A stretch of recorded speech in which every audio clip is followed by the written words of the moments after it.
The Red Book by Carl Jung, Chapter 3, Soul and God. Now, takeaway from last week, refining the soul.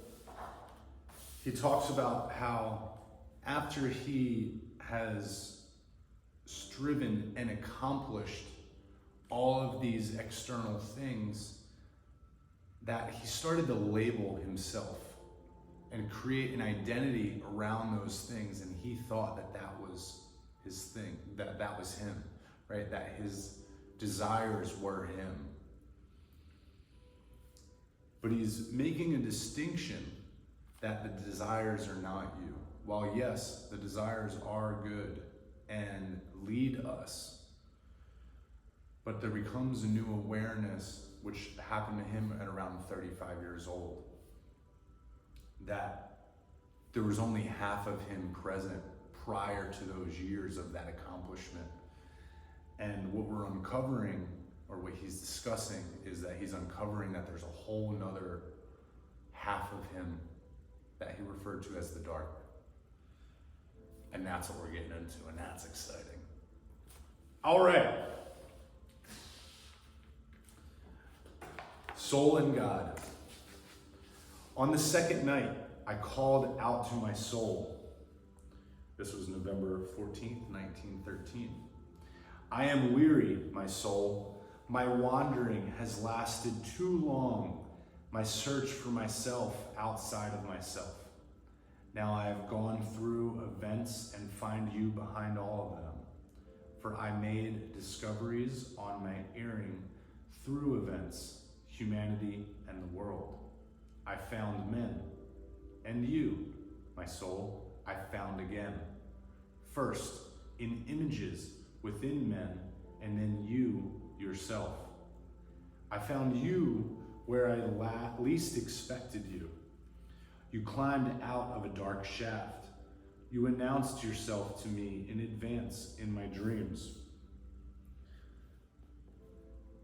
which were dark to me, and which I sought to grasp in my own inadequate way. They burned in my heart and drove me to all the boldest acts of daring, and forced me to rise above myself. You let me see truths of which I had no previous inkling. You let me undertake my journeys, whose endless length would have scared me, if the knowledge of them had not been secured in you. I wandered for many years, so long that I forgot that I possessed a soul. I belonged to men and things. I did not belong to myself. In Black Book number 2, Jung states that he wandered for 11 years. He had stopped writing in this book in 1902, taking it up again in the autumn of 1913.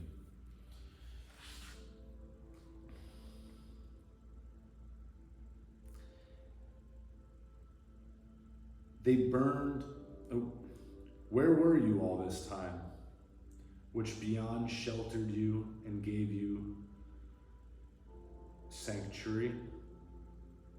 Oh, that you must speak through me, that my speech and I are a symbol and expression. How should I decipher you? Who are you, child? My dreams have represented you as a child and as a maiden. And I found you again only through the soul of the woman. I am ignorant of your mystery.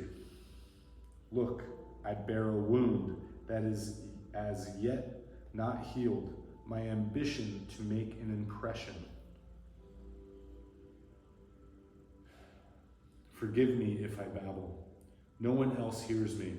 I speak to you quietly, and you know that I am neither a drunk nor someone deranged, and that my heart twists in pain from the wound, whose darkness delivers speeches full of mockery. You are lying to yourself. You spoke so as to deceive others and make them believe in you. You want to be a prophet and chase after your ambition, the wound still bleeds, and I am far from being able to pretend that I did not hear the mockery. How strange it sounds to me to call you a child, you who still hold the all without end in your hand.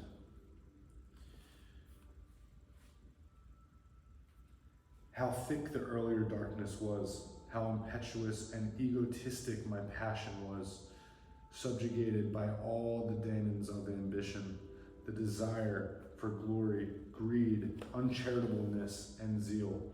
How ignorant I was all the time. Life tore me away, and I deliberately moved away from you, and I have done so for all of these years. I recognize how good all of this was, but I thought that you were lost, even though I sometimes thought that I was lost. But you were not lost. I went on the way of the day. You went invisibly with me and guided me every step by step, putting the pieces together meaningfully.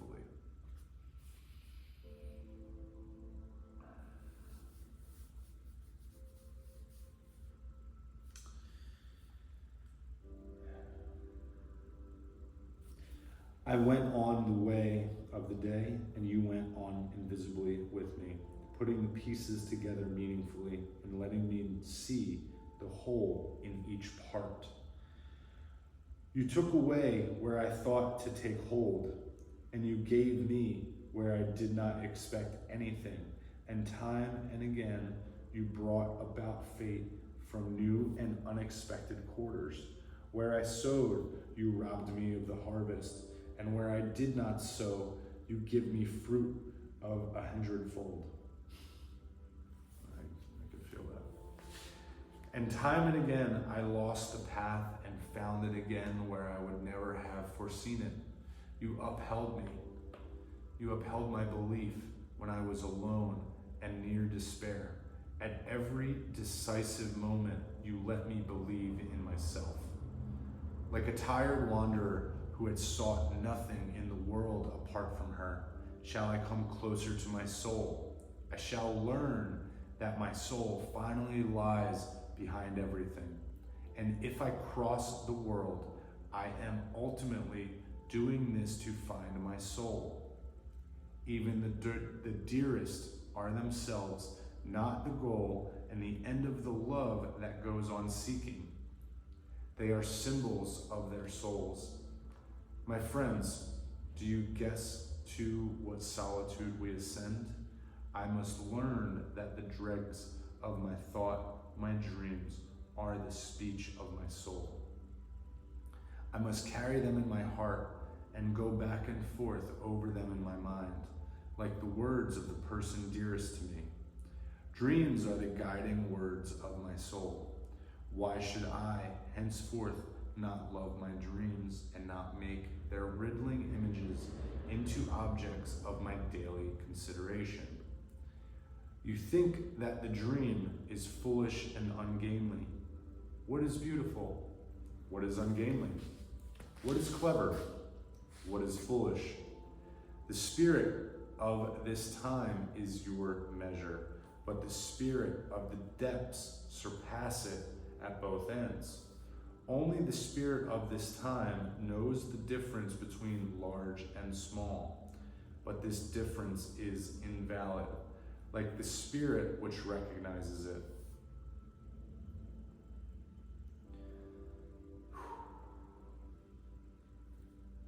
The spirit of the depths even taught me to consider my action and my decision as dependent on dreams.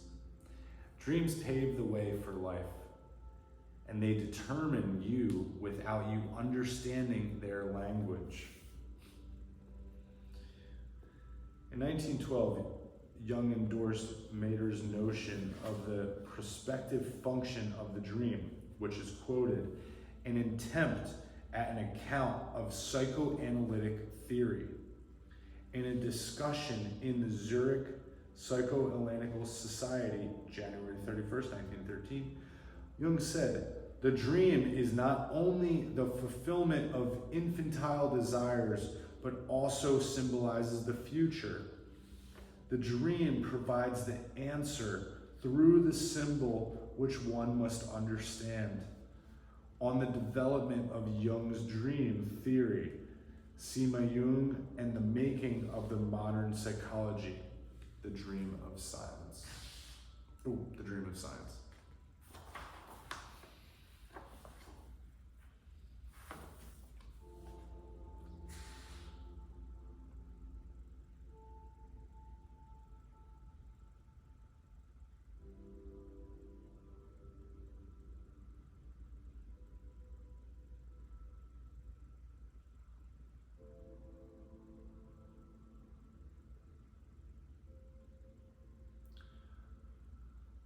One would like to learn this language, but who can teach and learn it?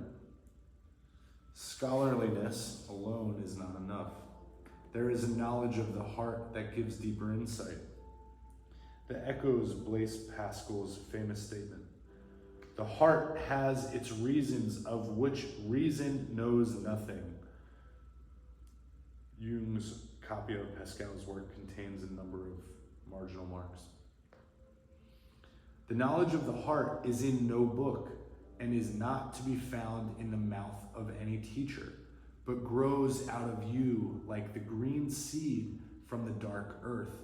Scholarliness belongs to the spirit of this time, but this spirit is no way grasps the dream, since the soul is everywhere that scholarly knowledge is not. But how can I attain the knowledge of the heart? You can attain this knowledge only by living your life to the full. You live your life fully if you also live what you have never yet lived, but have left for others to live or to think.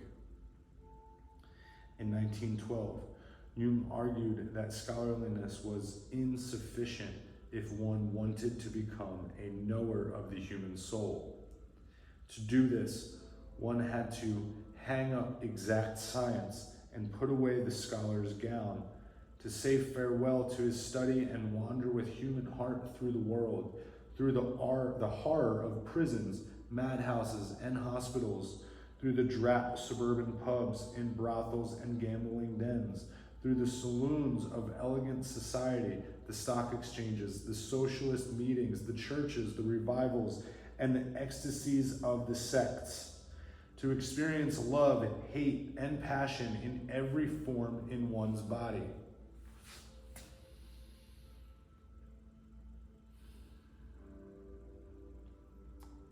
Finding yourself really isn't all about doing what's right and what's the good thing.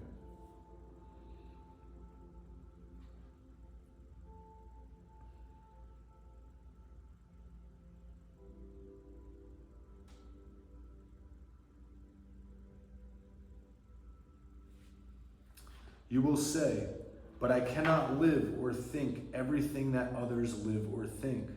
But you should say, the life that I could still live, I should live, and the thoughts that I could still think, I should think. It appears as though you want to flee from yourself so as not to have to live what remains unlived until now. In 1931, Jung commented on the pathogenic consequences of the unlived life of parents upon their children. What usually has the strongest psychic effect on the child is the life which the parents have not lived. This statement would rather be too perfunctory and superficial if we did not add by the way of qualification that part of their lives which might have been lived had not certain somewhat threadbare excuses prevented the parents from doing so. But you cannot flee from yourself. It is with you at all time and demands fulfillment. If you pretend to be blind and dumb to this demand, you feign being blind and deaf to yourself. This way, you will never reach the knowledge of the heart. The knowledge of your heart is how your heart is. From a cunning heart you will know cunning. From a good heart you will know goodness, so that your understanding becomes perfect.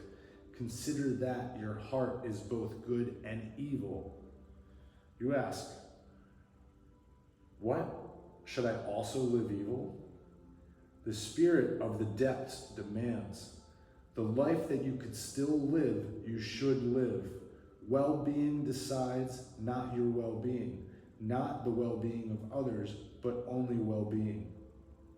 Well-being is between me and others in society. I, too, lived which I had not done before, and which I could still do. I lived into the depths, and the depths began to speak. The depths taught me the other truth, the depths taught me the other truth. It thus united sense and nonsense in me. I had to recognize that I am only the expression and symbol of the soul. In the sense of the spirit of the depths, I am as I am in this visible world as a symbol of my soul, and I am thoroughly a serf, completely subjugated, utterly obedient.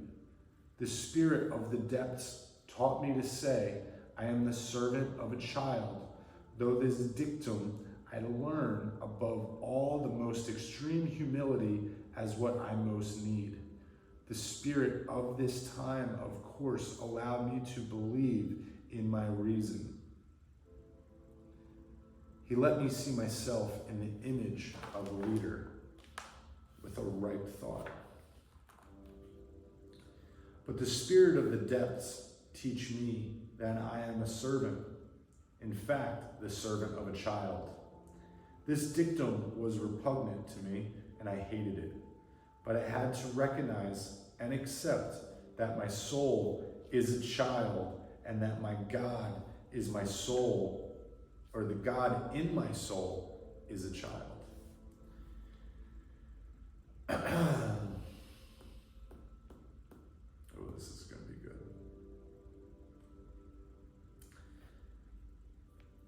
If you are boys, your God is a woman. If you are a woman, your God is a boy. If you are a man, your God is a maiden. The God is where you are not. So it is wise that one has a God. This serves for your perfection. A maiden is the pregnant future. A boy is the engineering future. A woman is giving birth.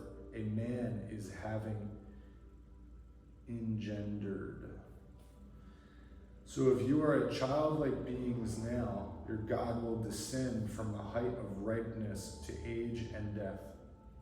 But if you are developed beings, having engendered or given birth in body or in soul, so your God rises from the radiant cradle to that incalculable height of the future, to the maturity and fullness of the coming time. He who still has his life before him is a child. He who lives life in the present is developed. If you thus live all that you can live, you are developed. He who is a child in this time, his God dies. He who is developed in this time, his God continues to live. The spirit of the depths teaches this mystery. Prosperous and woeful are those whose God is developed. Prosperous and woeful are those who God is a child. What is better, that man has life ahead of him, or that God does? I know no answer. Live, the unavoidable decides. The spirit of the depths taught me that my life is encompassed by the divine child. In 1940, Jung presented a study of the motif of the divine child in a collaborative volume with the Hungarian classicist Karl Kearney on the psychology of the child archetype. Jung wrote that the child motive occurs frequently in the individualization process. It does not represent one's literal childhood, as is emphasized by mythological nature. It compensates the one-sidedness of consciousness and paves the way for the future development of the personality. In certain conditions of the conscious and unconscious elements of the personality, the typical fates that befall the child indicate that the kind of psychic events accompanying the genesis of self. The wonderful birth of the child indicates that this happens psychologically and as opposed physically.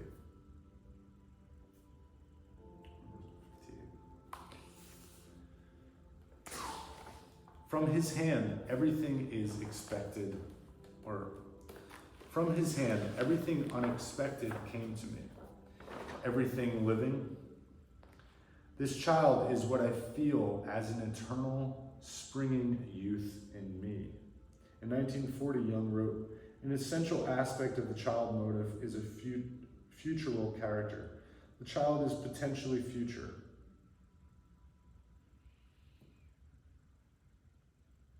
In childish men, you feel the hopeless transience.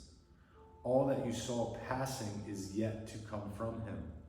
His future is full of transience, but the transience of the things coming toward you has never yet experienced a human meaning. Your continuing to live is a living onward. You engender and give birth to what is to come. You are fecund, you live onward. The childish is unfruitful. What is to come to him is what already has been engendered and already withered. It does not live onward. My friends, as you can see, mercy is granted to the developed, not the childish. I thank my God for this message. Do not let the teachings of Christianity deceive you. Its teachings are good for the most mature minds of bygone time. Today, it serves immature minds. Christianity no longer promises us grace, and yet we still need mercy. That which I tell you is the way of what is to come, my way to mercy. My God is a child, so wonder not that the spirit of this time in me is incensed to mockery and scorn. There will be no one who will laugh at me as I laughed at myself. Your God should not be a man of mockery. Rather, you yourself will be the man of mockery. You should mock yourself and rise above this. If you have still not learned this from the old holly books, then go there, drink the blood, and eat the flesh of him who was mocked. Christ is referring to the transformational symbolism of Mass in that statement. And tormented for the sake of our sins, so that you totally become his nature, deny his being apart from you. You should be he himself, not Christians, but Christ. Otherwise, you will be of no use to the coming God. Is there anyone among you who believes he can be spared the way? Can he swindle his way past the pain of Christ? I say, such a one deceives himself to his own detriment. He beds down on thorns and fire. No one can be spared the way of Christ, since this way leads to what is to come. You should all become Christ's. Jung noted, through the indwelling of the third divine person in man, namely the Holy Ghost, a Christification of the many arises. You do not overcome the old teaching through doing less, but through doing more. Every step closer to my soul excites the scornful laughter of my devils. Those cowardly ear whisperers and poison mixers, it was easy for them to laugh, since I had to do strange things.